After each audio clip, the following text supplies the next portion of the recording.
Invective, le débat à l'Assemblée sur les retraites est en train de sombrer entre motion de procédure, avalanche d'amendements, 41 000.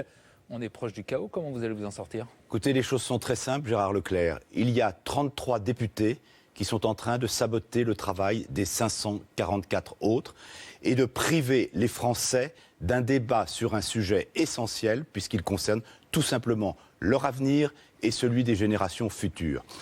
Nous savions parfaitement que Jean-Luc Mélenchon était un révolutionnaire en peau de lapin.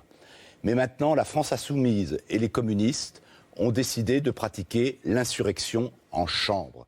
Ils disent tout simplement cette loi, c'est la loi de régression sociale la plus forte de la Ve République. Donc ils assument une guerre de tranchées, puisqu'ils disent il faut combattre une loi qui va baisser la pension de tous les Français, une loi qui fait l'unanimité contre elle, aussi bien les Français que les groupes politiques à l'Assemblée. Alors, ce qu'ils disent est faux.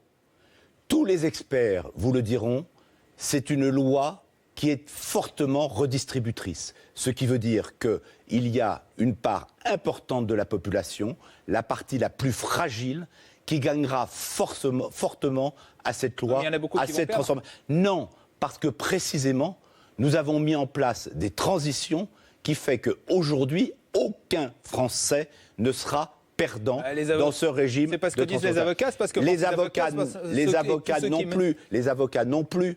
Nous sommes d'ailleurs en train de négocier sans cesse avec eux et nous trouverons avec eux aussi des solutions. Mais vous allez utiliser le 49.3. Mais ça, c'est vous qui le dites, Gérard Leclerc.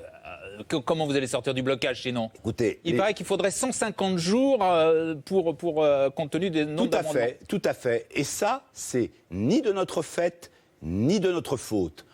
Donc, il y aura un 49.3. C'est une prérogative, comme vous le savez, du Premier ministre. Nous en discuterons s'il y a lieu d'en discuter, mais il est évident qu'en aucun cas, nous ne laisserons bloquer l'institution Assemblée nationale. Nous avons beaucoup de choses à faire après les retraites. Nous voulons ce débat. Nous voulons que cette réforme soit votée rapidement pour qu'elle se mette en œuvre. Avant le 6 mars, vous avez dit, c'est ça ? Il faut que globalement, la réforme soit votée avant l'été, ce qui suppose qu'en effet, elle soit adoptée en première lecture avant les municipales.